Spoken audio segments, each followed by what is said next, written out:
Namaste and greetings. I, Mahima Kapoor, researcher at IMPRI, Impact and Policy Research Institute, Prabhav Evam Niti Anusandhan Sansthan, Nai Delhi, extend a warm welcome to you all to the IMPRI #Web Policy Talk.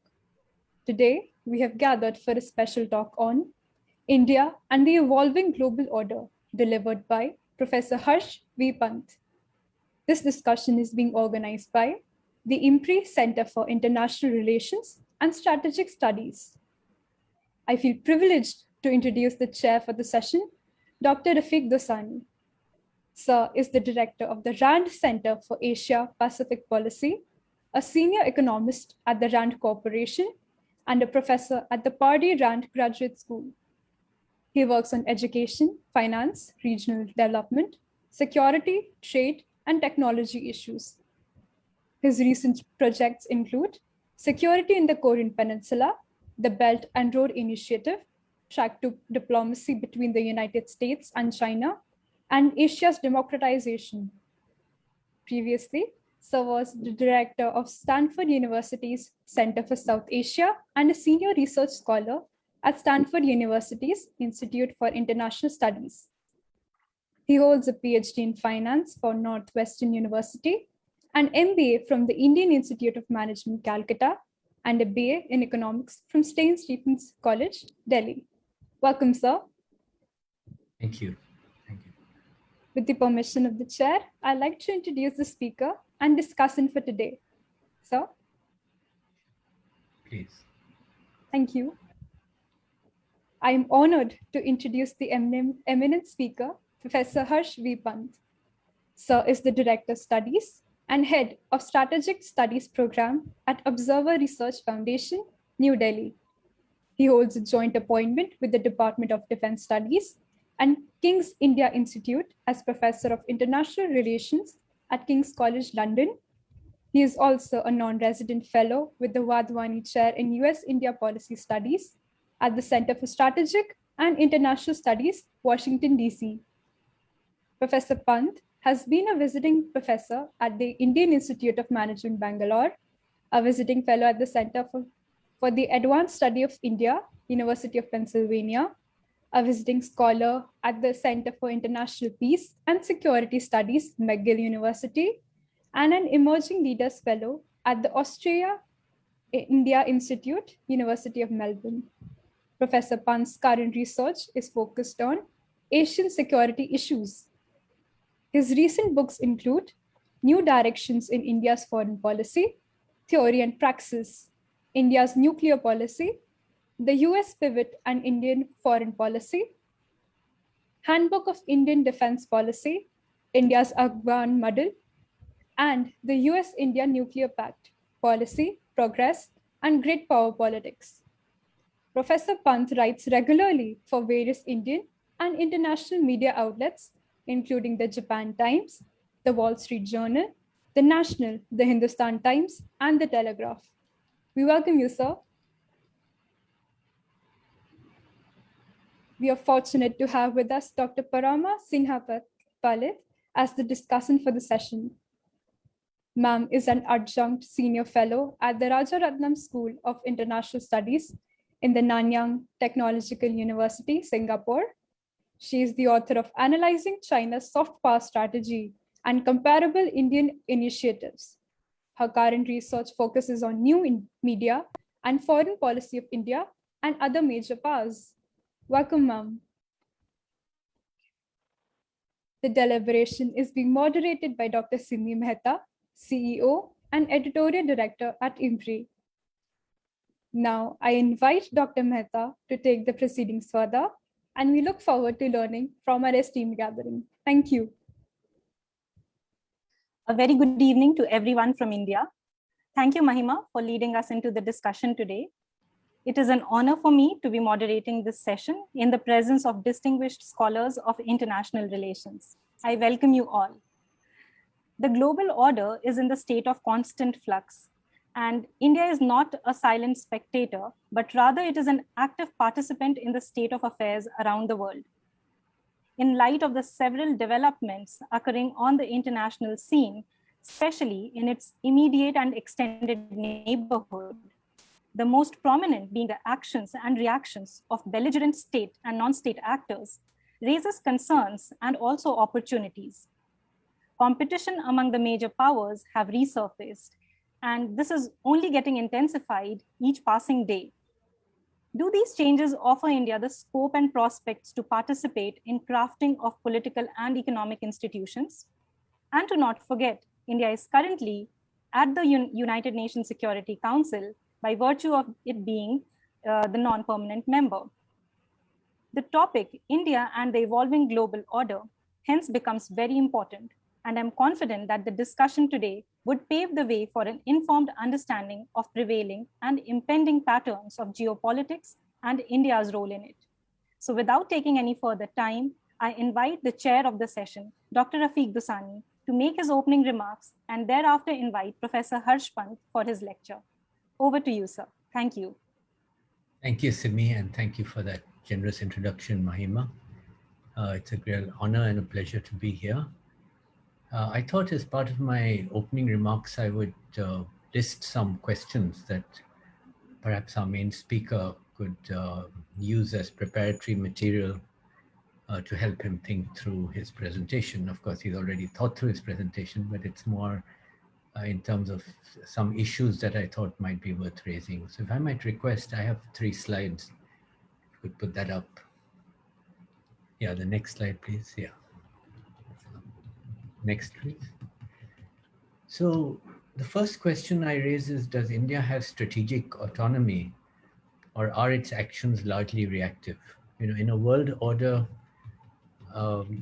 there are big players like the United States, which clearly have a great deal of strategic autonomy. And then there are smaller players, not necessarily smaller players in terms of population, but just in terms of their place in the world. Indonesia comes to example as a big country that's largely has very little strategic autonomy in what it does. So, you know, I'd use an analogy of stock markets. Is India a market maker? Does it help create the market, or is it just a price taker, one more player? So that, I think, is an important question. The second is, how important is collaboration with big powers for strategic autonomy? So it may be that even though a country has strategic autonomy, it still likes to collaborate for a variety of reasons. It could be location-based, it could be because the other country brings something unique to the table in terms of economic, diplomatic, social, or military resources that the first country doesn't have. So the question then is, what does India uniquely bring to the table? So this is the first set of questions. Next slide, please. I'm cleverly not answering any of them because that's, I don't know. Then we come to the 2 main great powers of today. One is really a great power, the United States, and China is an aspiring great power. So China and India just give a sense of material power differentials. If you look at the 2 decades of this century, that's the period that witnessed China's transformation to a global power. Today, its savings rate at 45% is over 3 times that of the US, which is below 15%. Now its GDP is 66% of the US. So if you just do the math, you see that it generates savings, which can then be used to create new infrastructure, the BRI, the People's Liberation Army. The total amount every year that they have to spend is twice that of the US. So anyone who makes comparisons on just per capita GDP should consider this as well. By contrast, for India, India's savings rate is 28%, which is again twice that of the US. And its GDP is 13%. So if you just figure it out, its total new investable capital is about 25% of the US, compared to twice that of the US for China. Now, even though India therefore cannot strictly be compared to China, that amount is still significant. It's about half of Japan. We should ask, does India deploy its investable capital well to build India's economic, military, and diplomatic power? So that's the second set of questions. And then finally, next slide, please. looking at the US, what we know is that from 2014 onwards, towards the end of the Obama administration, there was a change in US assessments of China as a weakly led, internally focused country to a country with strong leadership and with regional and global ambitions. As a result, the US is focused on containing China's rise. The question for India is, how ready is it to accommodate this change? For example, if it could affect the future of multilateral institutions to which India is deeply committed, like the UN, WHO, and WTO, what does this mean? What are the alternatives? Second, India has several bilateral issues that can only be dealt with China: border disputes, sea lanes in the Indian Ocean, trade issues, cybersecurity, etc. So how will these be affected by the US and India coming closer together? So with these questions, then I will conclude my presentation and request Professor Pant to begin his. Thank you.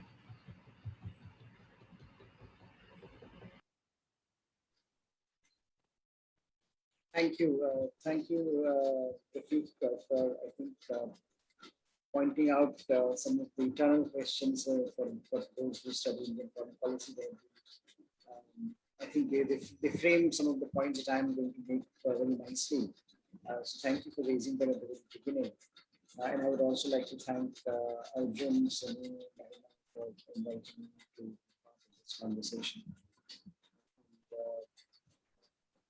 It's always interesting to talk about India's role, particularly at a time right now when the global order is evolving at such a rapid pace that it's almost dizzying to catch up. It's just look at what has happened in Afghanistan.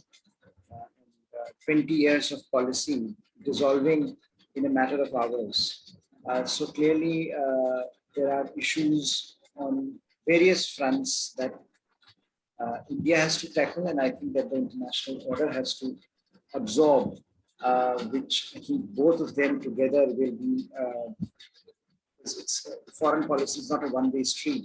Foreign policy of any nation is a response to what is happening in the global order, and at the same time, in some fundamental ways, global order also responds to a country's rise and adapts accordingly in some ways. So accommodating India into the global order is also an argument for the global order as to what this is the extant global order flexible enough to absorb India's aspirations, much like I think to a certain extent Chinese aspirations were absorbed three decades back.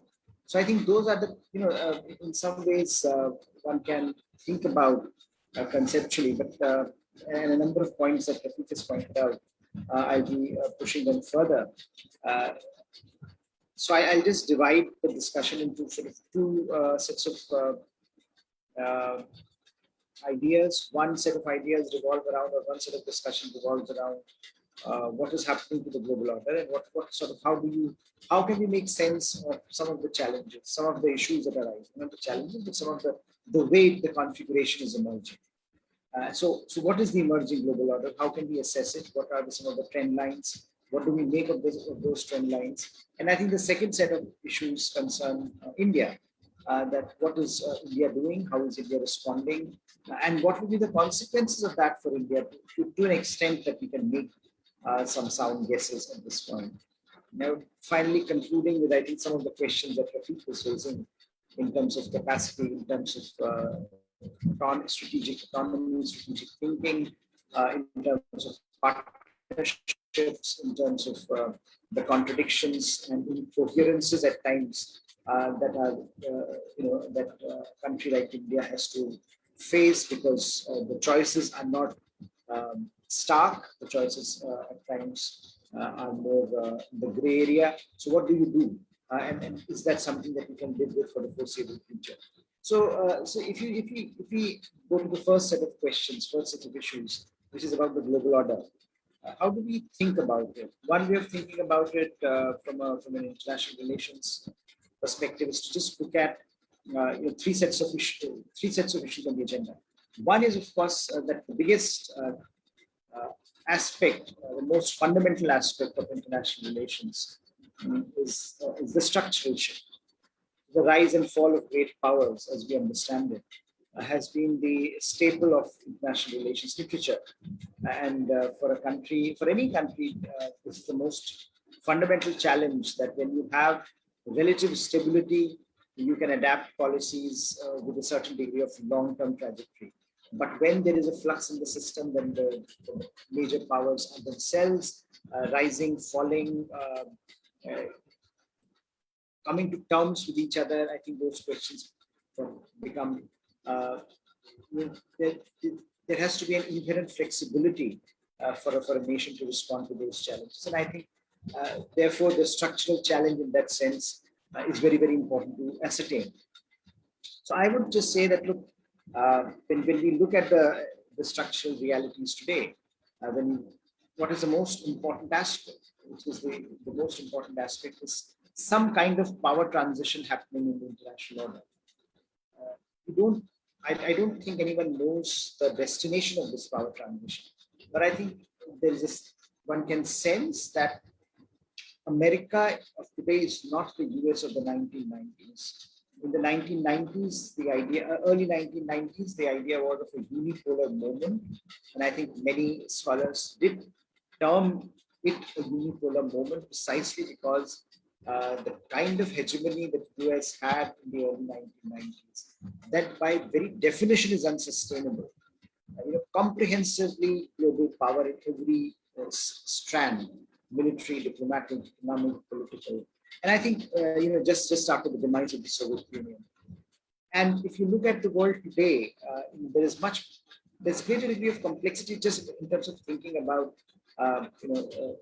what kind of a power structure we are looking at.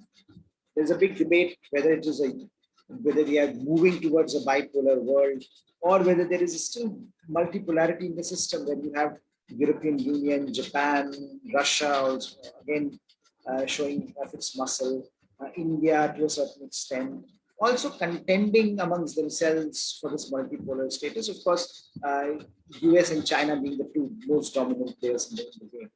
So, this dynamic of what this international order looks like, or seems like, bipolar or multipolar, or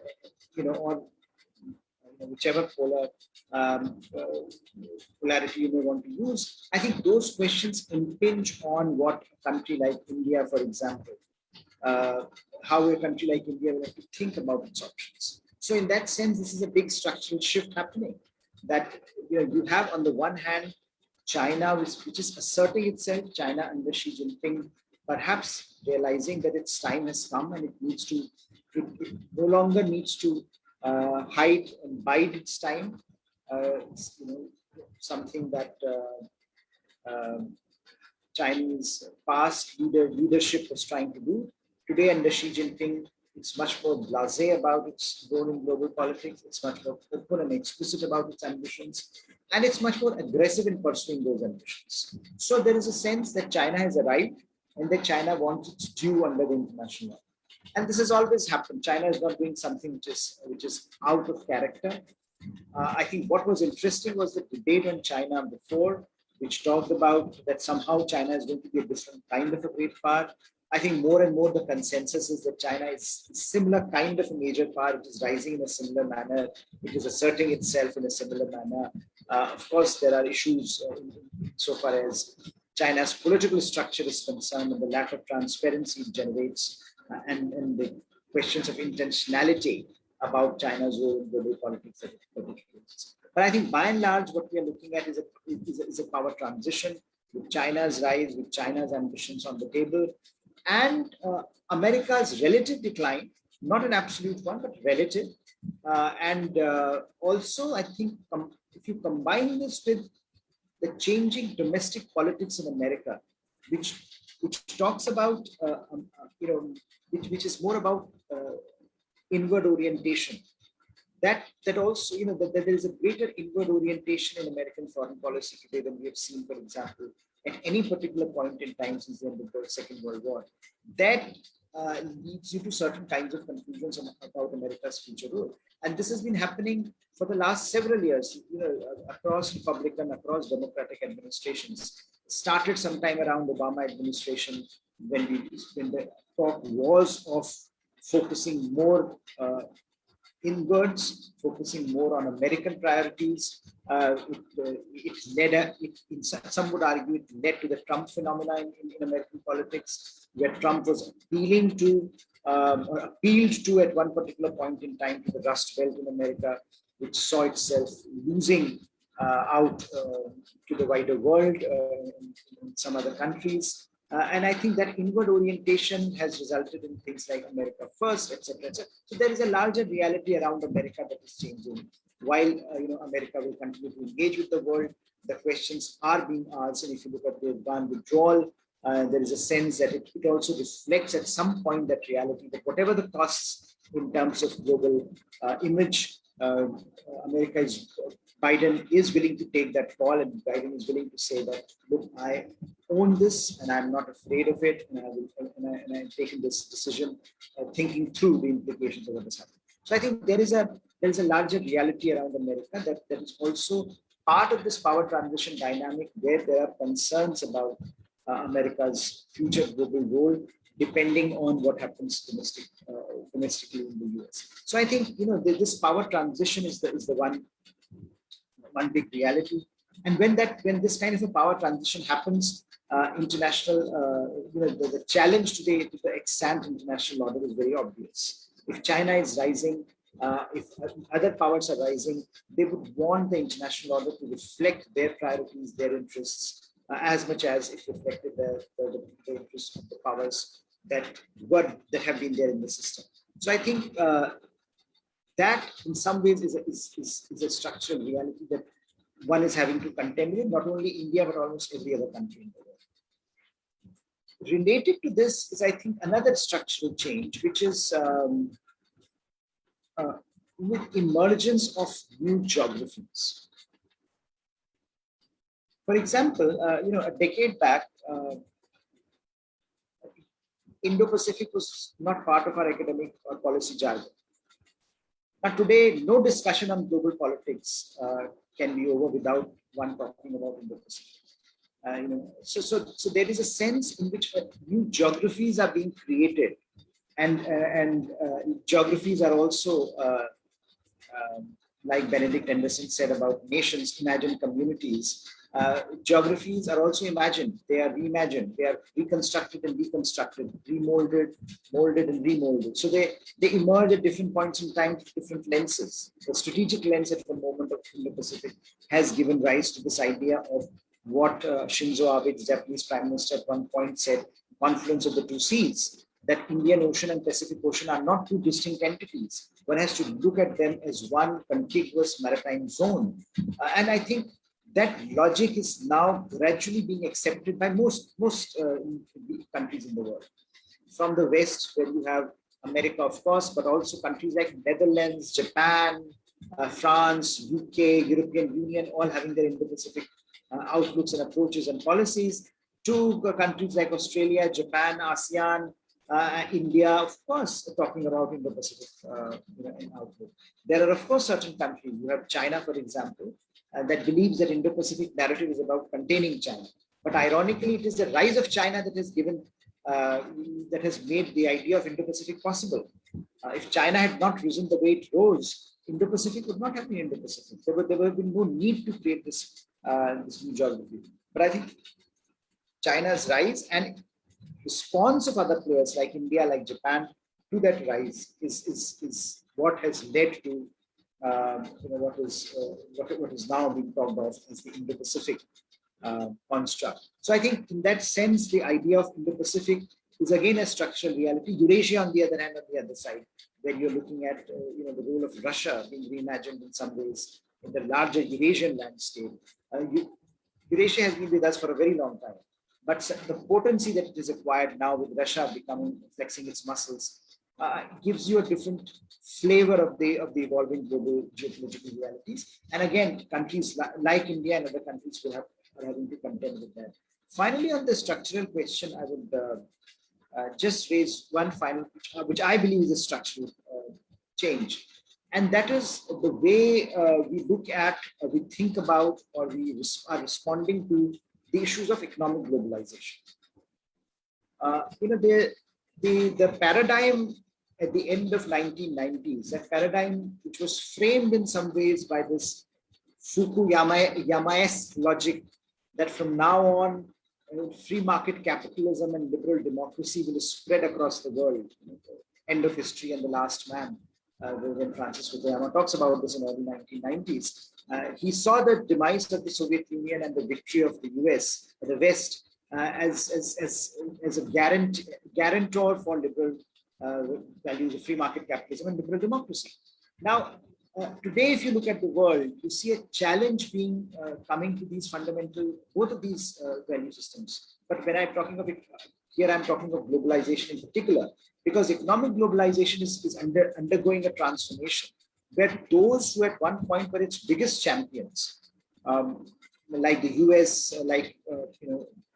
Britain, in some ways, and other European countries, they are taking a step back and recalibrating their response to what they think is acceptable, politically acceptable, economically sustainable aspects of globalization. So globalization is going through a unique phase today, which I think one has to reckon with. I mean, India has been a big beneficiary of globalization, and Indian policymakers still talk of globalization as something that has benefited India, and how they respond to that, and how they articulate their issues with globalization. But I think two things have happened. One is that there is a sense in major democracies in particular that the changes in the structure of their economies and in the structure of their wealth distribution has generated a politics which is against certain aspects of globalization. So whether it is American Rust Belt, whether it is British, in fact, the whole logic of Brexit was framed in some ways around this idea of how globalization is leading to certain kind of a detriment in the quality of life of ordinary Britons. So we are moving from a phase where globalization was seen as a good, unqualified good, to one where gradually countries are tweaking it to suit their domestic interests. So whether it is make in India, whether it is America first in America, we are looking at a different sort of narrative being framed around it.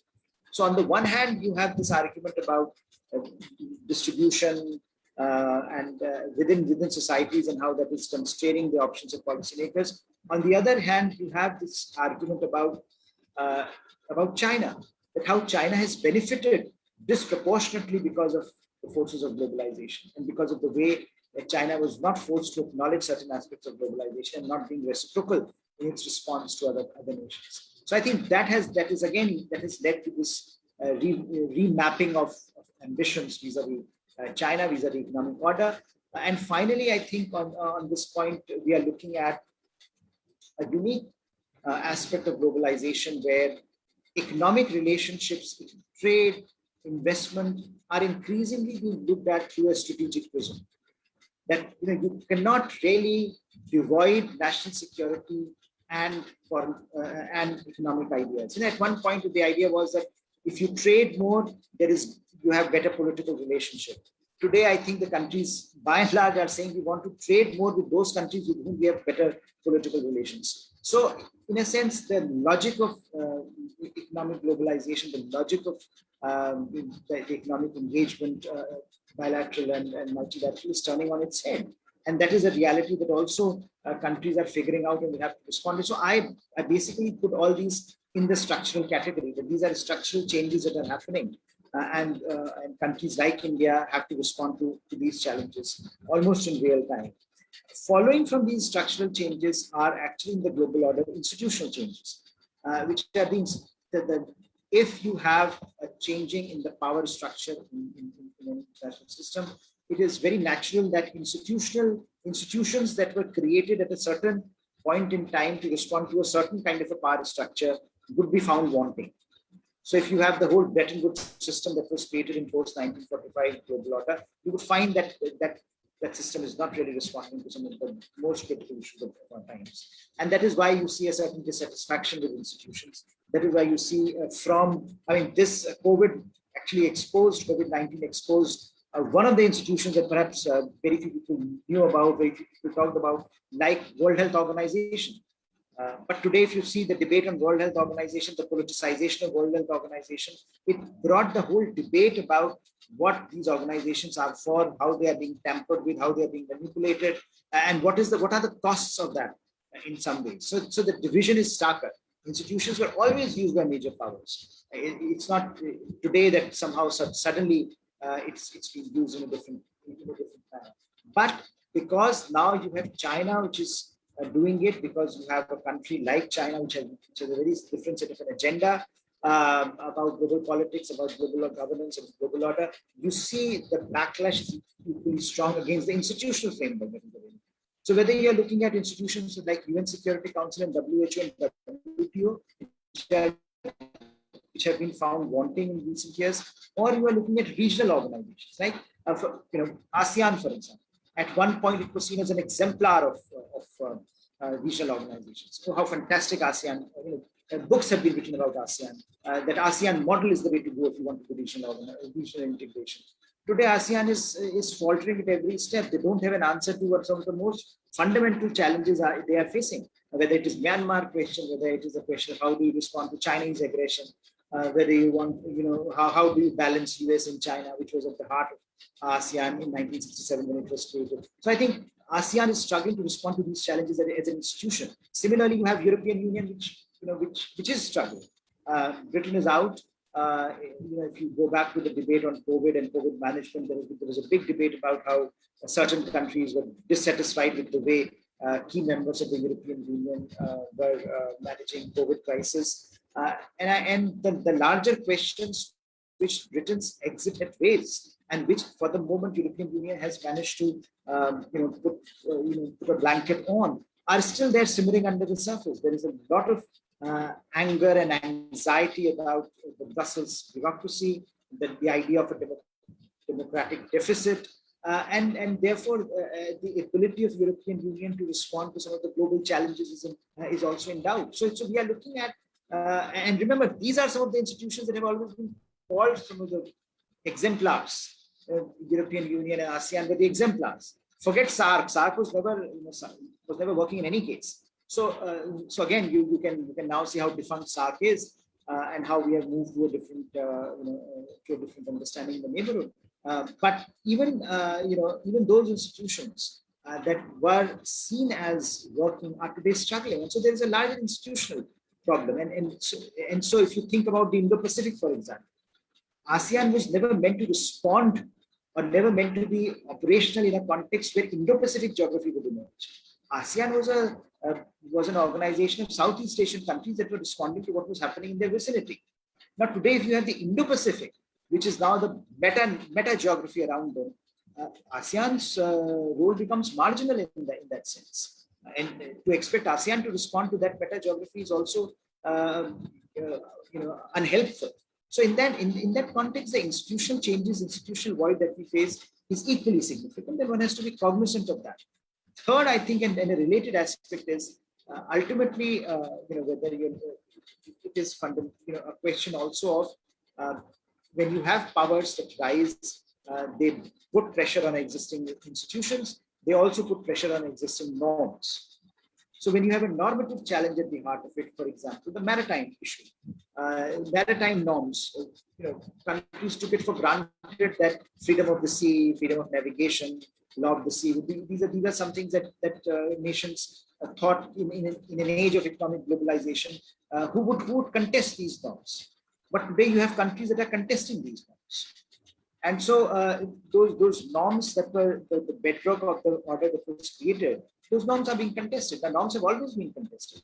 But because the power contestation is high, the contestation around norms is becoming sharper. Similarly, you have a whole host of issues on which contestation is emerging or about to emerge, whether it is cyber, whether it is space, whether it is nuclear, whether it is emerging technologies. I think the critical question for the future of balance of power in the world would be who dominates emerging strategic technologies. And those emerging strategic technologies, be it artificial intelligence, Internet of Things, nanotech, all of these technologies, they are going to determine the structure of economies and the structure of politics. So there is going to be a strong contestation. A large part of Sino-US contestation today is about the domination of these technologies. And so how do you, what kind of norms you develop, what kind of regimes you develop for managing these technologies and managing the existing norms? That's a global order issue. That's a global governance issue. And I don't think we are yet at a point where we see light at the end of the tunnel. Maybe these are early days, but the scale and scope of change is so fast that one has to acknowledge that these trends are going to put enormous pressure on countries.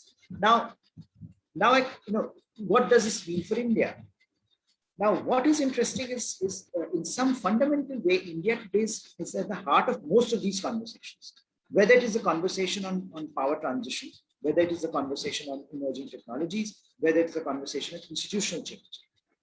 Now, this is, I think, also interesting because perhaps this is happening in the past when global orders were created. India was not at the center of these conversations. Today, India is an important element of these conversations. If China is a neighboring country, never before has a major power risen in India's vicinity like China is rising in India's vicinity. So therefore, the challenge on the pressure on India is high, perhaps higher than many other countries. So India is inevitably part of the conversation of power transition. Where does India go? How does it? With whom does it build its partnerships? So the Sino-Indian contestation is also in some ways at the heart of the contestation in Indo-Pacific. So if you look at why Indo-Pacific came into being, if India would have said no, it would not. There was no possibility of the idea of Indo-Pacific becoming important. So in some ways, India is at the heart of even creating this new geography. But just as China is at the heart of creating this push towards it, India is at the heart of making sure that others buy into this narrative.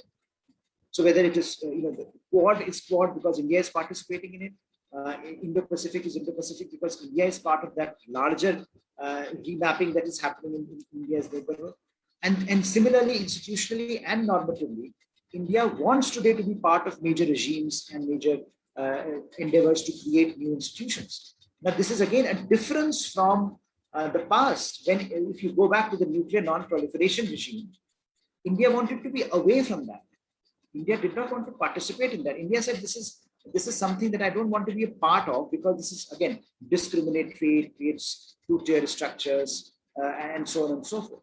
But today, India is saying we want to be part of almost all these conversations, whether they are in global governance, climate change, emerging technologies. We want to be part of these conversations.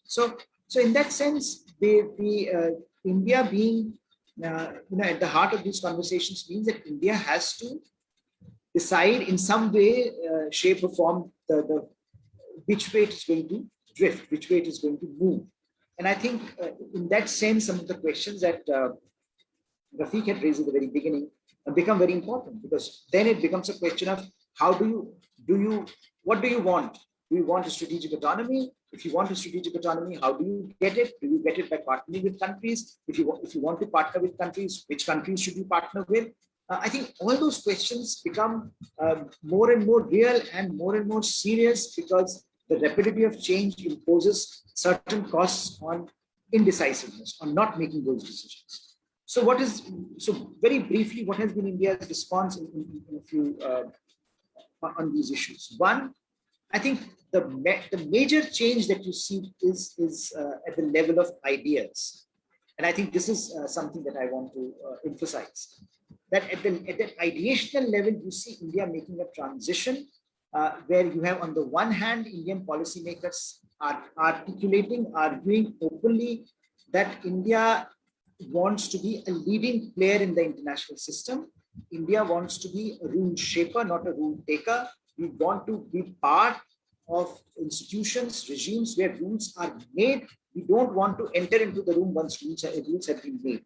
And I think that's a very interesting shift in the way India is articulating its response. This means in practical terms that India has to move away from non-alignment kind of an discourse, because that inevitably leads you to, forces you into making choices. So India's articulation has been that we are no longer non-aligned, but we are willing to align on the basis of issues, so issue-based coalitions. We are willing to engage with countries on issues. So we are willing to be part of Quad. We are willing to engage trilaterally with countries in the Indo-Pacific. We are willing to engage with even the West, with whom India has had a very difficult bilateral engagement. And finally, India is willing to engage with even countries like Russia and China on matters which are important for the specific issue. So we have seen, for example, the Russia, India, China trilateral is still there. We have seen the BRICS, for example, Brazil, Russia, India, China, South Africa. That platform exists, and this next month, India will be hosting BRICS Summit. So the idea that you should not have partnerships, we have moved to a position where partnerships are seen as helping you into achieving outcomes. So that is, at one level, that ideational push has been very, very interesting. And the other way this push has been interesting is that something which is very interesting, that I'm at the moment with Observer Research Foundation, where we conducted a survey of Indian urban youth.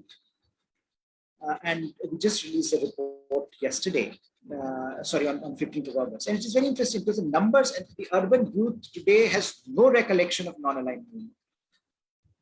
They have no idea of what it means. They have ideas on UN and WTO. They know that what it means. They know SARC, but they have no clue what non-aligned movement means. And they are categorical in another question. They are saying that if China continues to put pressure on India, India should have no inhibitions in joining America. So what I'm telling you is that there are two-level changes are happening. One, at the elite level, the perception is shifting in terms of how India is articulating its role on the global stage. At the societal level, India is a very young democracy. Let's also remember the fact that youth in this country matter because it's a young demography. India is one of the youngest countries in the world. And so, if you have bottom-up approach to these questions, which is very striking. If you look at the numbers, they're quite striking. You are looking at a societal shift as well. So I think this is something that perhaps is often missed in several accounts of India. But you are seeing an India that is more confident about its ability to manage these challenges and contradictions. In the past, the issue was, oh my God, what will we do if we side with Americans? Chinese will come to us and they will put pressure on us, and so on and so forth. And all governments have responded very, very differently to this dilemma. But one fundamental argument has always been that let's not rock the boat with the Chinese too much.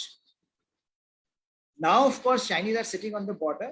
Now, of course, there is a new appreciation of the Chinese problem, but also something fundamental changing in the way I think Indians are approaching this question of alignment and partnerships. I don't see that hesitation that used to be in the previous generation in partnerships. Now, again, there may be lack of clarity on what that might entail.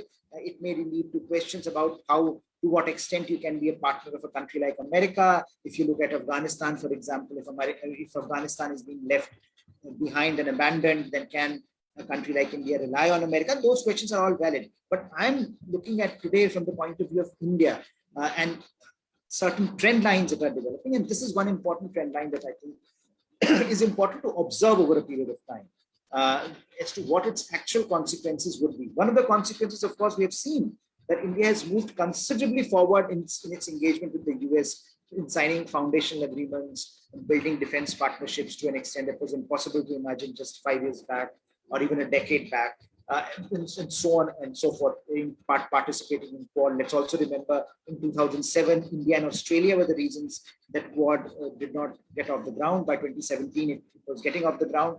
2021, this year, we have seen leader service summit of Quad. Again, it would not have been possible if India were dragging its feet. So there is a change happening here in terms of the idea about India's role in the world, and this is one important element of that change.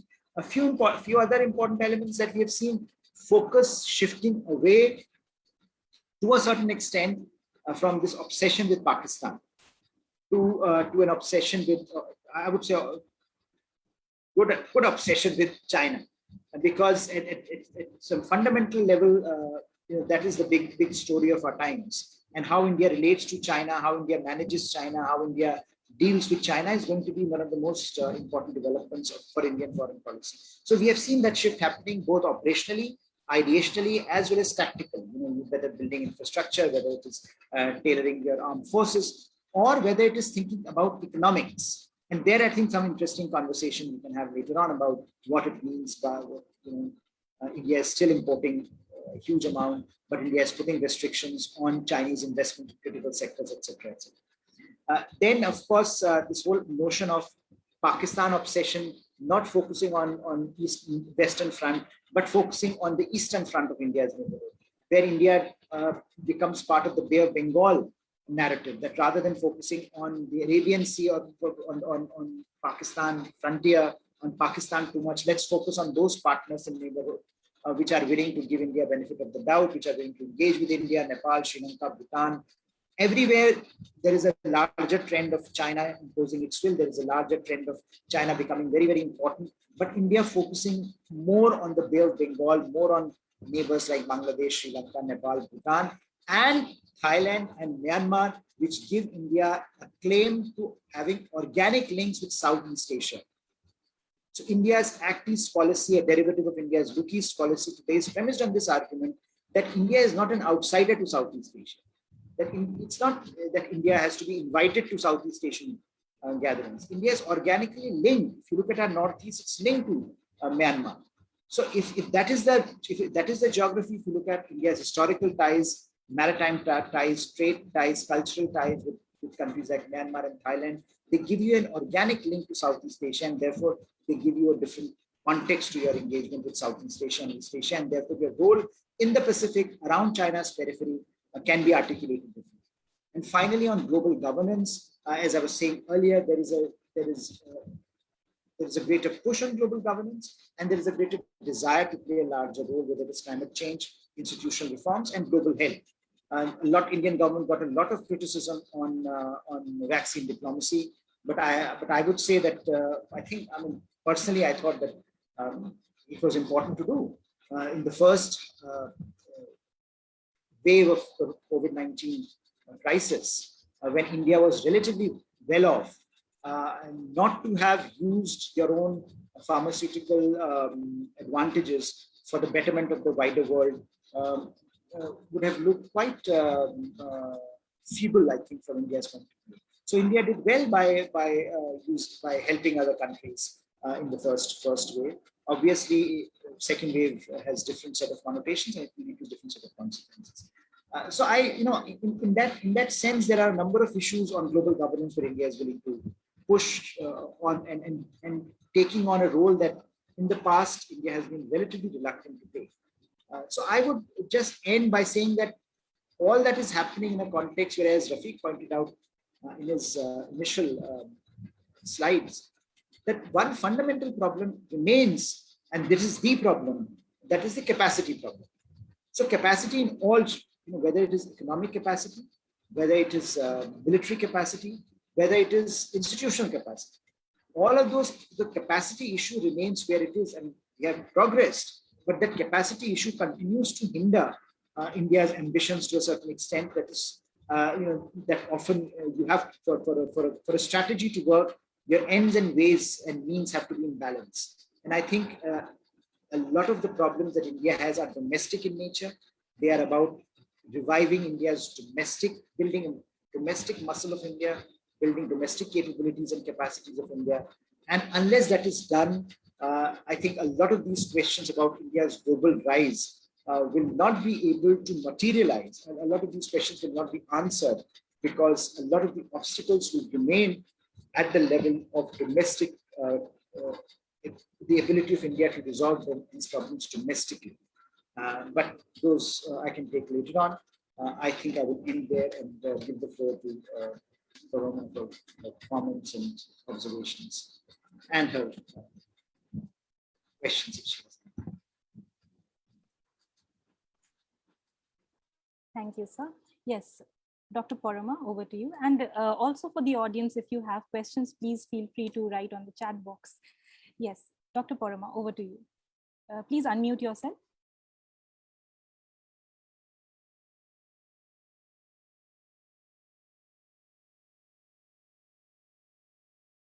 No, you need to unmute. No. Bottom left-hand side, if you see there's a symbol which says mute. Yeah, can you hear me now? Yes. Yeah. Thank you very much. Thank you, Simi, thank you, Arjun, for inviting me to be a part of this discussion. Let me begin by saying that thank you, Harsh, for this wonderful, insightful paper. I will raise questions subsequently, but before that, let me flag a few issues that I want to discuss. The world order, like we all know, has fundamentally altered. Politics has become much more fragmented and volatile. Nationalism has become a stronger political force, while protectionist sentiment has predominantly increased. Domestic issues have become much more important and are consuming global leaderships. Global freedom and liberal democracies are under siege across the world. So in this kind of a growing uncertainty, COVID-19 is threatening human race. So this is the background. This is how, this is what we are witnessing right now. So now let me flag a few issues. I completely agree with Harsh when he talks about India playing a larger role, India wanting to play a more responsible role. And in this, I want to talk about the Quad. I thought I should mention a few things about India when it comes to India playing a more responsible and a major power role. New Delhi, like Harsh has just mentioned, it was quite skeptical of reviving Quad. But now it has emerged a driver of recent progress as it confronts an escalating tension with China. In fact, in a sharp contrast to the past, Indian officials,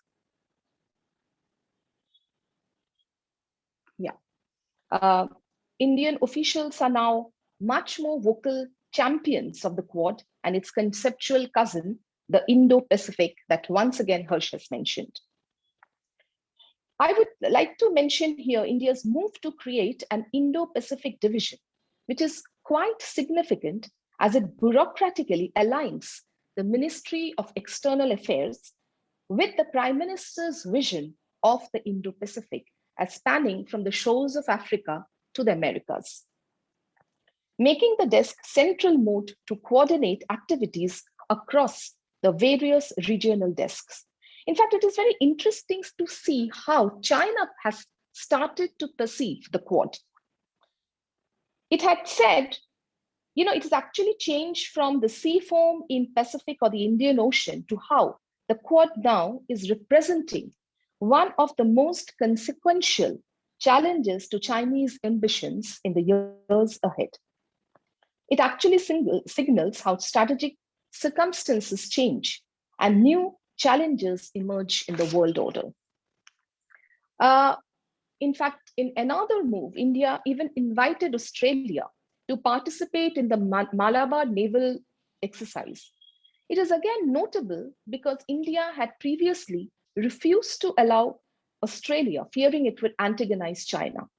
However, the border clashes with China, the latest one last year in May, when India and the Chinese troops had face-offs and skirmishes at locations across the Sino-Indian border and near the border between Sikkim and the Tibetan Autonomous Region, has been responsible for ending the hesitation. So while this is one of the things that I wanted to highlight, let me now come to a few questions that I want to raise. One is rising powers want more space at the global high table. And in fact, since World War II, international institutions have not really reformed themselves to accommodate other players. It continues to be still their monopoly. This is one of the questions that I would like to raise. How do you think this can be managed by countries like India, the middle powers, like Australia? How do you think this is going to change? Do you think it is the whole structure, the international, these international institutions can be reformed? Because this has been one of the crying needs of the time. Harsh also talks about economic globalization, undergoing transformation. How is it going to face? How do you think it's going to, a challenge that India is going to face? Apart from this, I also wanted to ask, as we all know that the pandemic is raging across borders, people are speculating the future of geopolitical implications that it is causing. Do you think it will reset US-China relations? If yes, how? I also would want Harsh, if he can, talk about a little about the middle powers. The middle powers like Australia, Canada, UK, India, of course, a group of large economies with active democracies who have come together primarily because of their discomfort with China in some way or the other. While being a heterogeneous group of countries, they also share common concerns like climate change, public health, natural disasters, and COVID. Do you think this group will play a more active role in global politics than before? And lastly, I think with Afghanistan falling to the Taliban, how do you think it's going to shape South Asia and the world at large? Thank you. Thank you, Dr. Parama, for raising very important issues. So, Professor Pant, would you like to respond? And Professor Rafiq Dossani, if you have further questions to add. No, go ahead, Harsh, and then I'll add questions. Yes, yes. Oh, I thought Rafiq would answer all of them. You're on a roll. Thank you, Parama. I think they're all questions which I think flow from what I think all three of us have pointed out. In some ways, the architecture changing and the fundamentals of the global economy shifting. The questions that are being asked about strategic autonomy, because a lot of the times the question about strategic autonomy is also filtered through institutions and filtered through. Now we are looking at it through partnerships in India. I think we can go back to Indian history and think of how Indian policymakers at one point in time were looking at global institutions with a certain veneration, and they used to use those institutions not only to project a sense of Indian leadership, but also to push for Indian interests. So I think at different vantage points, some of these issues have come together. But when you talk, when Parama is talking of international institutions and how certainly they have not been able to respond in some ways, or they have not evolved. I think they have not kept pace with the larger realities of the power and shift in economics and shift in therefore in larger political fundamentals. Now, I don't know to what extent some of these organizations can be reformed. We have been talking about UNSC reforms now for ages. We know there were so many commissions have been set up, and so many commissions have recommended so many things, but we have not. UN reforms, whatever reforms have happened, they have happened at the bureaucratic level. The fundamental reforms that are needed in power structure, in the decision-making process, and in particular the UN Security Council, they look as difficult as ever. And I think now that we are entering into a phase of greater political fragmentation and polarization, UNSC, we are already looking at a UN Security Council that is very fragmented, that is very divided, China and Russia have used more vetoes in the last few years than they have used over the past several decades. So I think we are looking at again a situation where power transition is imposing costs on these institutions and their ability to sustain the present global order. So I'm personally not very hopeful that the extent institutions can be reformed given the power disparity, the power rivalry that is going on. Where I think we are moving to, it seems to me, at least if you look at what is happening in the Indo-Pacific. In the Indo-Pacific, what is happening is something very interesting, which is that we are seeing this emergence of various geometries. Quad is one geometry, but various trilaterals are there, various other engagements are happening. Parama talked about middle powers. You see a lot of middle powers interacting amongst themselves. You have Japan, Australia, India. You have Australia, Japan, South Korea. You have US also be part of several trilaterals. You have India, Indonesia, Australia trilateral. You have, of course, there is Quad. And I think at the end of the day, given the costs and given the constraints that are that perhaps make a reform or even a broader of the possibility of imagining a new organization difficult. Those constraints, I think, are making nations go down a different route. In the short term, I think we are going to see more of these kind of trend lines where these coalitions of the willing are likely to emerge, and these coalitions will have like-minded countries. For example, even on Afghanistan question, something very interesting is happening. If you see the responses of major powers, you can easily see two blocks. You have Russia, China, Pakistan, and Turkey on one side, and you have countries like Britain who are talking of the West taking a stand on Afghanistan together with like-minded countries. Similarly, you go back to emerging technology debate, you go back to the debate on 5G. There also you see this trend line that countries saying we will develop technology with like-minded countries. We will work with like-minded countries to develop 5G, for example. And of course, UK had proposed this group of democracies who can work together on 5G technology. So I think my own sense is that countries are going to veer towards these kind of groupings rather than investing a lot in institutions, in formal institutions, because as we all know, formal institutions take time, formal institutions require a lot of investment, and formal institutions also require a certain kind of a power structure that allows those powers to then mediate these conflicts and bring to bear those institutions. So given where we are, I see that very difficult possibility. But economic globalization, certainly, I think economic globalization is something that is going to impact all of us, and it's already impacting all of us. I think Parama talked about this sense of nationalism that we are witnessing today. Economic nationalism, very serious consequences, but this is also a reflection of the way the forces of globalization have operated and the unequal distribution of wealth that has happened, greater disparities. I think all those questions are being looked at and are being engaged with by the policymakers in different countries in different ways.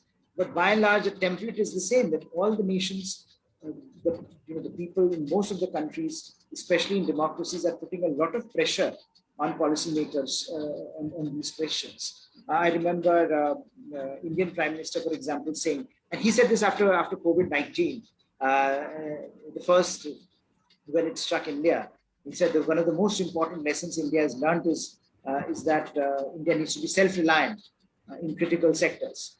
And I think he was referring to the fact that the pharmaceutical industry in India was overly reliant on imports from China.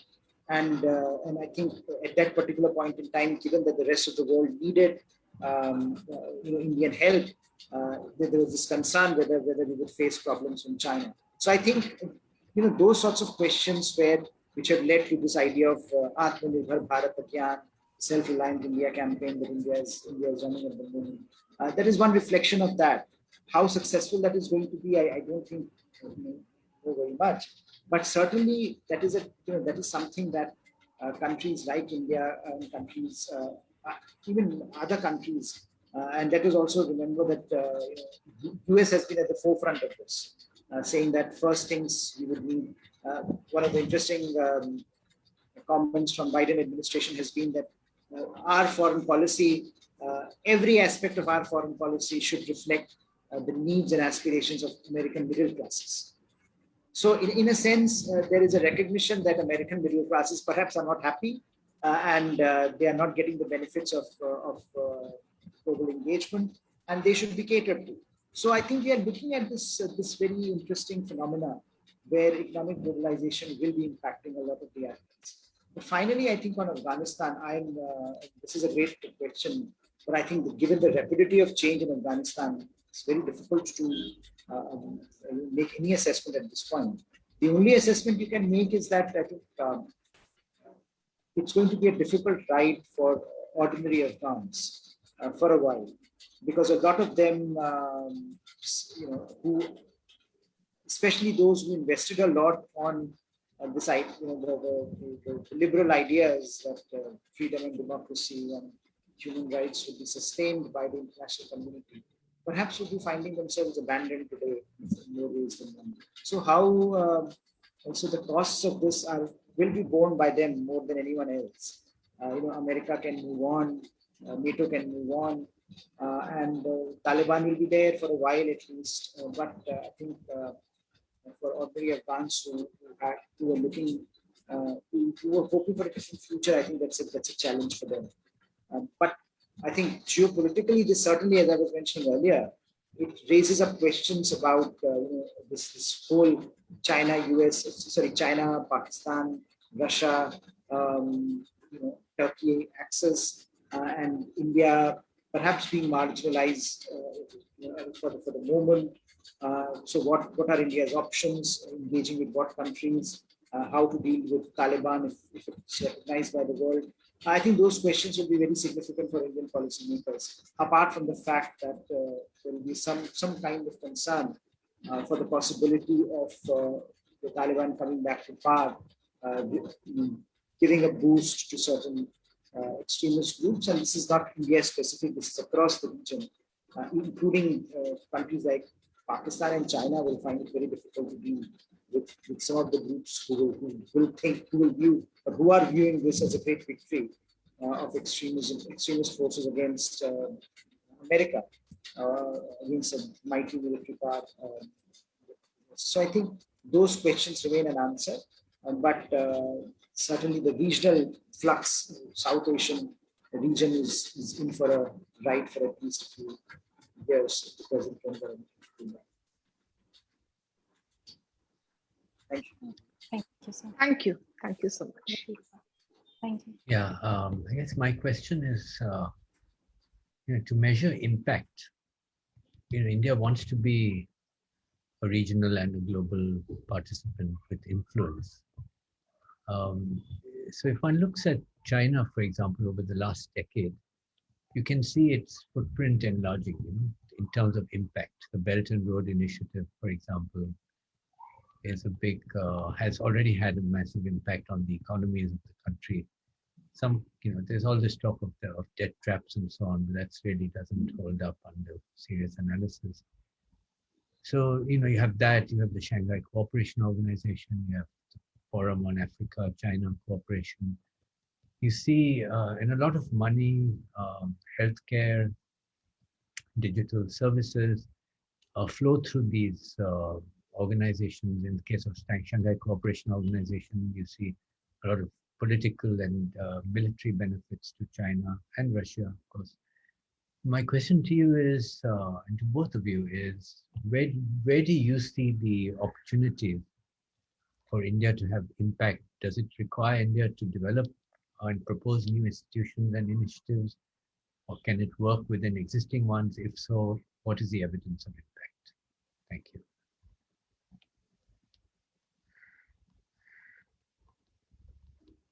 So You're on please, mute. Should I go first or should Parama? Parama, do you want to go first with the response? Well, I think that India is definitely projecting itself as a responsible power, as a major player in world politics. In fact, one of the examples could be, with respect to India's climate change mitigation. India has initiated the International Solar Alliance with countries. So here you can see that India is actually trying to lead. With respect to whether it should, whether it can play a more important role or a leading role in other institutions, international institutions, I think that really depends. But again, like right now, as a member of the United Nations Security Council, it is playing a big role. And I think India is that way is trying its best to show its power. It is trying to be accommodating. It is trying to signal that it is like Harsh just said, that it's not going to be just a taker and observer, but wants to play a more active role in global politics. Rafiq, I would say that in some ways there is a resource divergence between China and India. I mean, that can't be denied. So, what are the options? I think that's essentially what the question that you are raising. What can India do to see that that resource constraint does not really become the fundamental factor that puts India back? What are some of the creative ways of thinking about whatever you have? What do you do with it? I think one of the ways in which India has tried to differentiate itself is to say that, look, China is a big player. China is a big country. We cannot do things like what China does. But we have a slightly different approach to some of these questions. For example, development aid or financing infrastructure. India does not do it bilaterally at the scale that China does. But wherever it does, I think if you see the African model, China, of course, is much bigger. But I think if you look at India's model, that is more about bottom up and participatory, and more about looking at it from the vantage point of the participant country. So there are issues around India's approach to development aid and how it projects that development aid, whatever development aid it gives. And that aid has risen in comparison to what it was in the past, and it is more targeted. I think one of the questions which India has always struggled with is operationalizing the aid. You can declare that that this is going to be a big partnership, but actually what is happening on the ground has been very, very limited. India struggles when it comes to implementing projects, delivering projects, and that has been a big problem both in India's immediate neighborhood as well as in countries in Africa, for example.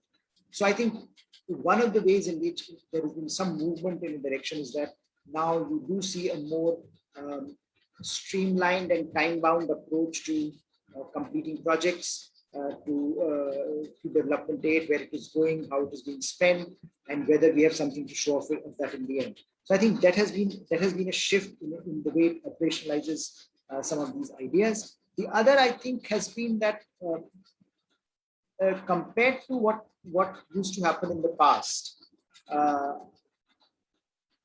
India is much more active in making that projection that, for example, Parama mentioned International Solar Alliance.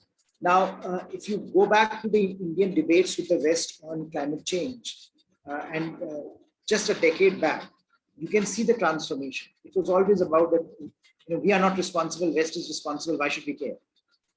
To a point where India is now saying, well, we are willing to invest in this, we are willing to move forward with this, and we are even willing to create new institutional frameworks like International Solar Alliance. And there is also another one, climate change disaster, I think climate disaster resilience infrastructure, CDRI, where the idea is that if India's neighbors are suffering from climate-induced disasters, then disaster management can be done by India with the help of other like-minded partners. So I think there are initiatives that India is taking. They're smaller, they can't be compared to BRI.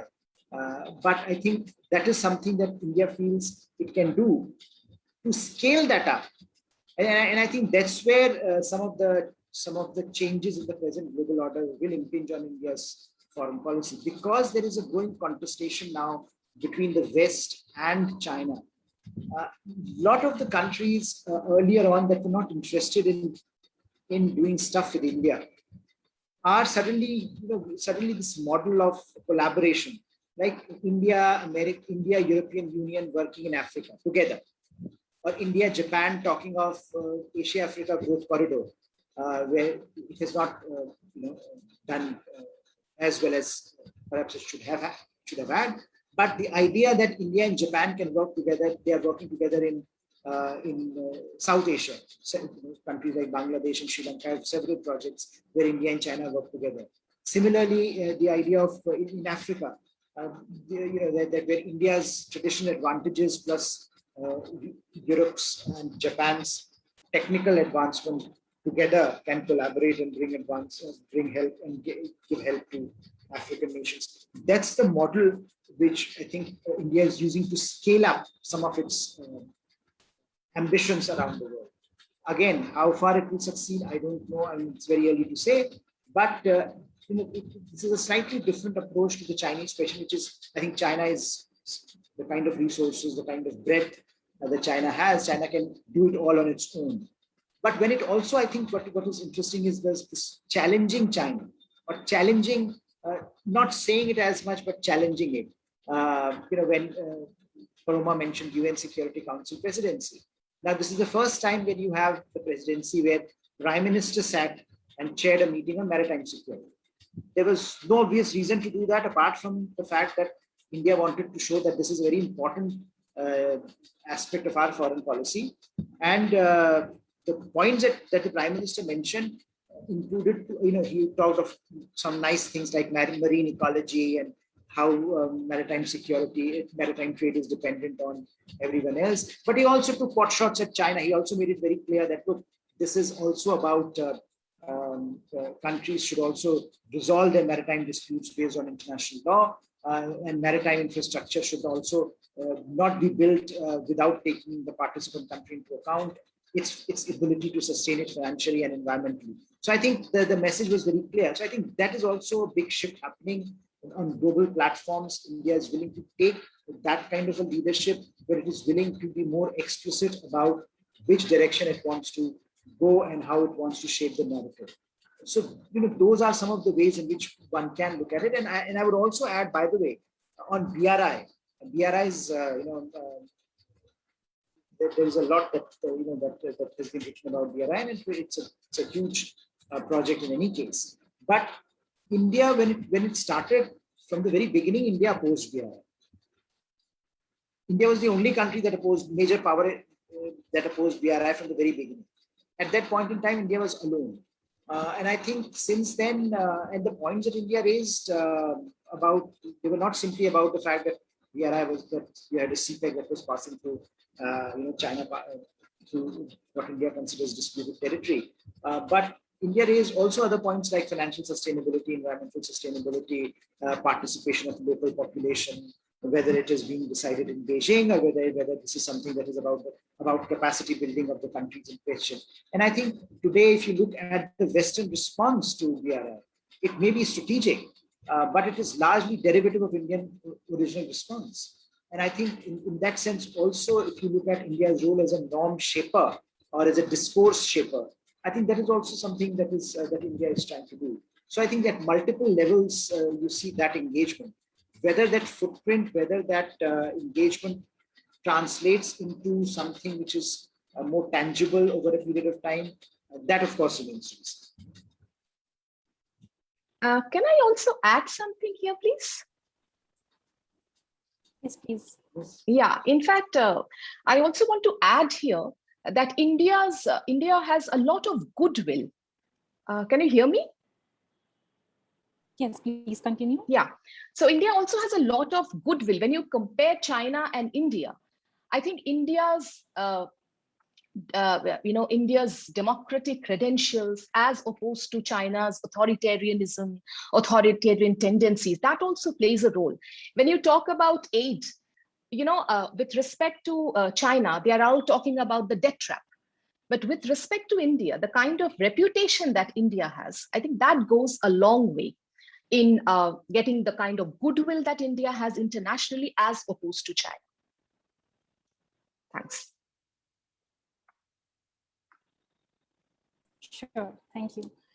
So, Dr. Dossani, would it be fine that we take a few questions from the audience?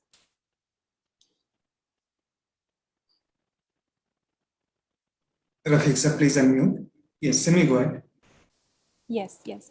Okay, yeah, so it has been really enriching discussion. No issues, sir. Sir, do you want to add anything? No, please. Okay, okay. So there are a few questions about Professor Pant.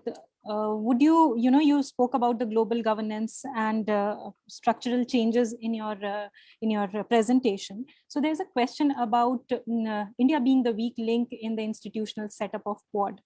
And also, if we talk about institutions, you mentioned that CIRSS is defunct, and would BBIN be a response to this transition that is going on in the institutional domain? And also, can India take the lead in solidifying this kind of a sub-regional structure? And what kind of multi-sectoral cooperation can be seen? If you can take that question.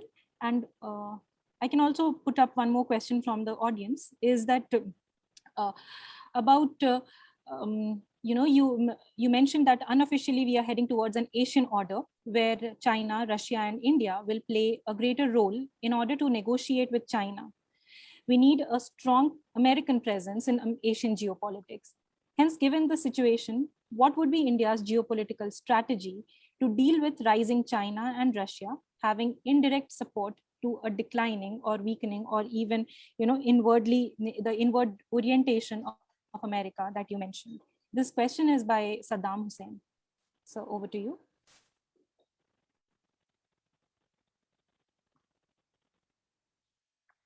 Thank you. Sorry, they're all great questions, and I think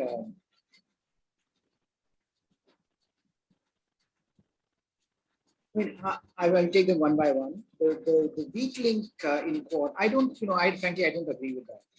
See, every country, every member of the Quad was a weak link when it started. Japan articulated, Shinzo Abe in 2006 articulated this idea of conference of the two seas. But how far Japan was willing to go was not, remains an open question even today. Because Japan has a very vibrant economic relationship with China. It is an alliance, and also let's not forget that US, Japan, and Australia, all three of them are alliance partners. US, Japan, and Australia are alliance partners of the US. They're treaty bound. America is treaty bound to protect them. India is not an alliance partner. So India is trying to do something new.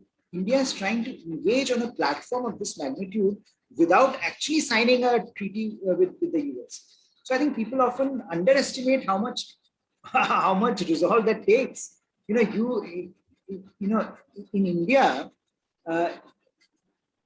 it's very difficult to make a case for an alliance. Alliance is a bad word in Indian political dictionary. We don't want alliance partners. So to take India to a stage where India is saying, look, our politics means that we can't sign a treaty with you as an alliance partner. Short of that, we are willing to work with you on common mutual interests. And that is a leap of faith both for India and for other countries, especially for the US. Because US is also not used to dealing with these nebulous countries that are neither here nor there. So I think it has required a lot of work since the end of the Cold War, where India and the US started working towards each other, walking gradually towards each other. 1998 happened, then nuclear deal happened, a civilian nuclear deal with the US. And eventually today, US and India are looking at the region through a similar strategic prism. And that, but that also does not mean that India and the US will become an alliance partners tomorrow. No. So you have to figure out a response within those constraints. And I think India's response, therefore, is that yes, we are willing to go with the Quad. We are willing to engage with the Quad today. And again, you can go back to 2007 when it was not India that, it was not only India that went back on Quad. It was also Australia. Kevin Rudd. And if you read Mr. Rudd today, he's writing op-eds on how, how malignant China has become. And this is the same Kevin Rudd in 2007 who was just genuflecting in front of China, who was just saying wonderful how great China is, how China has changed the world and how China is going to transform the world. We have to integrate more with China, perhaps for right reasons then. And perhaps it's good that he has changed his views now. But let's, it's not that India was the weakest link in Quad. India has had a certain position. But all countries have been struggling with this question, right? You cannot, managing China is a very difficult task. At a time when you are economically tied with China, at the same time you want a strategic autonomy from China. Now that is not, today the consensus is that that's not possible, and therefore you see all kinds of attempts to move away from China. There's a Japan, Australia, India supply chain resilience initiative. What is it about? That supply chain resilience initiative is about reducing dependence on China because the structure of global supply chains is such that where China sits at the center. And Australia and Japan and India want to reduce their dependence on it. So I think we are looking at a world that is evolving in a certain direction. And India, with all its challenges, is now beginning to make up its mind about where it wants to go. Some of these will be difficult, some decisions, but decisions, I think they're gradually happening. So I would not say that India is the weakest link. All the countries have had their own challenges with China. Even America was not willing to say, let's not forget that even when Obama came to office, we were talking, there were members of Obama's cabinet who were talking of a G2, of a possibility of a G2. So America and China and Australia and China and Japan and China and India and China have different dynamic, and they are dealing with India is dealing with them as are other countries. I would not say that India is interesting in the institutional architecture of God. In fact, now India is the strongest link because India is the most potent actor there. India has stood up to China. Which other country has stood up to China militarily and pushed China back? Japan has not done it. Australia has not done it. Only Americans keep coming up with their fleet of naval ships here in the Pacific Ocean as a show of strength. But India, despite knowing that India is a weaker country, India stood up to China along the border, both at Doklam crisis and Galwan crisis. So, let us not while not overplaying India card, but I think that's also not underestimate what India brings to the table. In terms of BBIN and SARC, I think there I agree. Bay of Bengal is the focus. Bay of Bengal should be the focus because nothing is happening on the SARC front. But that does not mean that India should give up on regional leadership. There are many countries in the region that want India to have much better response to their problems, and India should be responding to them. I think if you look at Bangladesh, for example, Sheikh Hasina government is very positive about India. Now, they have been able to get a lot from India in terms of bilateral relations, economic relations. A lot of the disputes have been resolved. So I think we are looking at the Bay of Bengal as a new, very productive sub-regional grouping in South Asia, where India should be focusing more. I wish India were focusing even more. I don't think India is doing enough. There is a lot of talk of BIMSTEC, but nothing much is happening on the ground. I think India should be doing much more on BIMSTEC. But BBIN, of course, is where things are moving in the right direction. But still, I think it can go faster. Rising China, and what can India do? See that the conundrum that India faces is very simple. Foreign policy is not a one-way street. If you often hear this argument that India should be willing to enter, India should be engaging China more. and not relying on America more because America is a declining power. Now, it's all right. I mean, India has been trying to engage with China for the last 7 decades, at least since 1960s, right? So it's not as if, it's a one-way street where India can try all it wants. It's also what China wants out of India. Does China want to engage India? I'm not so sure, because most of the, after Galwan Valley incident, whatever little we have heard is China not actually recognizing how fundamentally it has hurt Sino-Indian relations. If China is not understanding this reality as far as India is concerned, then there is, I think, it's very difficult for Sino-Indian relations to move forward. And therefore, India will have to find alternatives. And while America might be declining or may be declining, America is an important partner, becomes an important partner. So I don't see this as a problem, because you have to find solutions amongst the bouquet of solutions that are available to you. And, America, whether declining or not, whether rising or not, remains a potent global player. And India will have to, engage America more. And that has been the trajectory of India-America relations over the last 3 decades at least. That despite different governments in New Delhi, despite different administrations in Washington, we have seen a consistent effort on the part of New Delhi and Washington to develop a robust relationship. That is not simply based on China factor. China is an important factor, but not simply on China factor. But today, the situation, the global environment, and the global order means that both America and India have to engage with each other much more substantially. Thank you, sir. Thank you. So there are a few questions further, but I would now invite Dr. Rafiq Dossani to respond to. There are 2 questions for you, sir. With Pakistan, Taliban, and Afghanistan, Iran, do you see these countries as colonies of China? This may further be a problem for India. Perhaps it is an implicit Chinese strategy. And another question is, what's happening with the Blue Dot strategy? This bureaucratic response to BRI has taken a backseat in the Biden administration. Sir, please unmute. Yes, thank you. Good questions.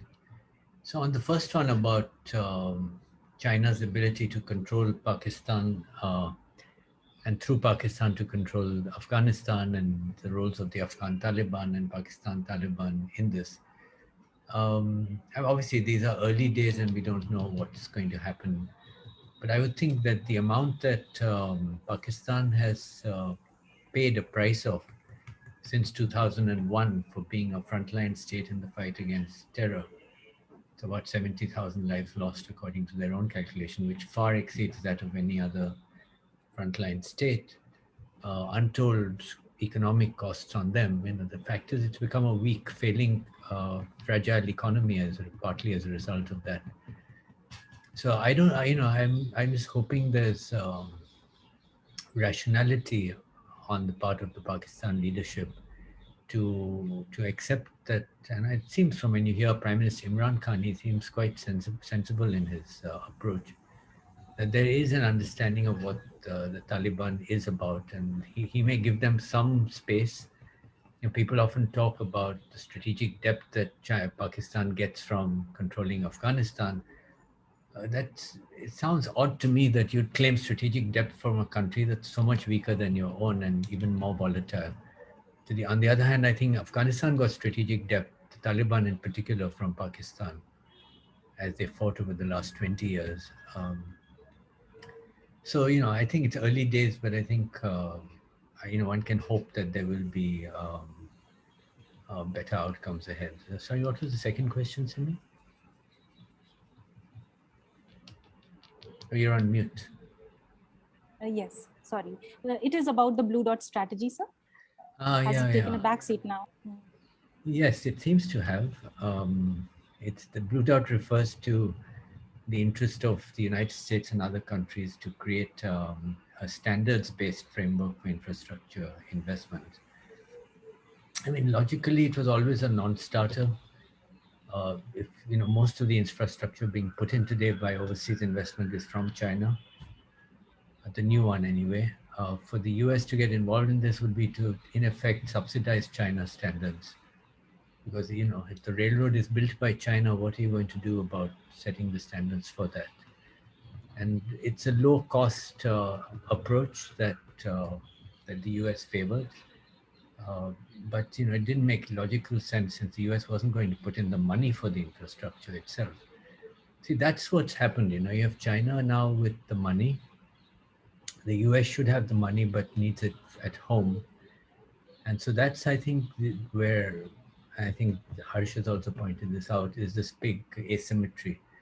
You need other players with the money who can come in with great ideas and implement things. That's why I asked the question about impact.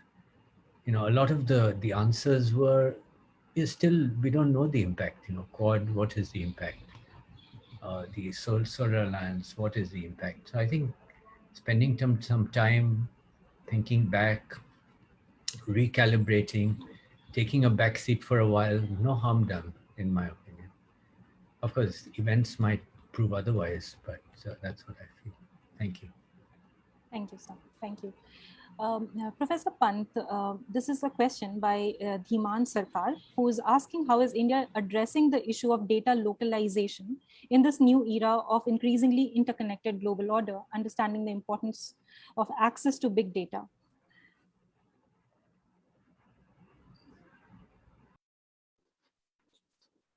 Yes, I think India is still to a certain extent unclear about what this might impact, because this is an issue which impacts both the domestic debate at this point about data in India, about big tech in India, and also it's India's engagement with the wider world, especially its partners, where there is a degree of conflict, where India does not see eye to eye with its partners in the West in particular. So I think the question at this point is, and this is particularly important because this is an area where new regimes, new norms, new standards are being set.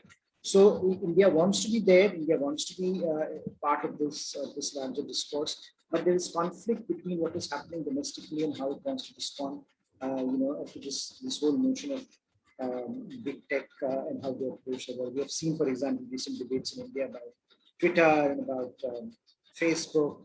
So there is a lot that is happening in terms of big tech and their ability and their role in India domestically, which at times often makes it difficult for India to coordinate response with its partners elsewhere. So my own sense is that it will be a while before this is settled, because this is, as they say, this is a two-level game being played. And unless the two levels are leveled out, the final outcome will not be decided. Sure. Thank you so much for your responses. So now we move towards the concluding part, and I would just request both Professor Pant and followed by Dr. Rafiq Dossani to provide your perspectives on the way forward as in India's role in the evolving situation in the world order, and also perhaps maybe think about or talk about a little bit on policy challenges that are there for India's foreign policy. And also, are we ready to counter any blitzkrieg in the hotspots of the world, especially where India's security interests are at stake? So I would request Professor Pant to go first. Yes, I think one of the problems today is that I think all countries are facing is, the scale and scope of change is much faster. So you are constantly responding, and you're responding in real time often to things that your institutions perhaps are not able to handle. And that leads to lots of challenges at a number of levels, because at times you're responding just because it is happening now. So there is no strategic thinking behind it. It's all about here and now. You have to respond in real time. You're giving a response, but that might end up harming your long-term interests. But not acting also becomes problematic. That's also becomes a challenge in and of itself. If you just look at Afghanistan, how fast things have evolved in the last few days, it's incredible. I mean, in India, the debate was, if you're reading op-eds, it was largely about whether to engage Taliban or not to engage Taliban, but suddenly you know that Taliban is the only entity in town. So I think the question therefore is that, the ability of states to respond to some of these challenges is also a problem. And I would say our biggest challenge is institutional. There has been, we are institutionally unprepared to meet a lot of these challenges. We are still struggling to craft these institutions, in many ways. For example, MEA, I think Parama was talking about the Indo-Pacific division in the MEA. There have been several changes in the MEA, bringing in outside expertise, link-ups with think tanks, engagements with, recrafting of the various verticals to respond to the changing global order. But at the end of the day, is that enough? Are we doing it enough? Is the synergy across governments out there? For example, we often need a whole of government approach to some of these questions. As I was saying, on economic issues also, if you go, when you're talking of national security, India decided to not sign the Regional Comprehensive Economic Partnership Agreement because it decided that RCEP will lead to certain challenges in certain aspects. As far as Indian economy is concerned, as far as India's national security is concerned, and so on. Now, do we have institutions that respond to that challenge of a whole of government approach? I'm not so sure we have. I think we are getting there. We are trying to get there, but there is a lot of way to go. So I think institutional capacity is a big problem, and I think the way Indian foreign policy is structured. It is often said, look at India's ambitions and look at Indian foreign policy. Indian foreign policy bureaucracy is smaller than, say, the bureaucracy of New Zealand or Singapore. Now, this is astonishing. India, which that wants to play such a big role, which has ambitions around the world, will have to expand its first its capacity and then the quality of that capacity. I think both are important. So I think my own sense is that a lot of the times challenges will come, challenges will have to be dealt with. But how effective you are in dealing with challenges will depend on how capable your institutional fabric is. And unless that institutional fabric is strengthened, is modernized, it's constantly trained and made ready to respond to the challenge, I think you will find that your response is less than sufficient, that you are not really getting the best out of what you want.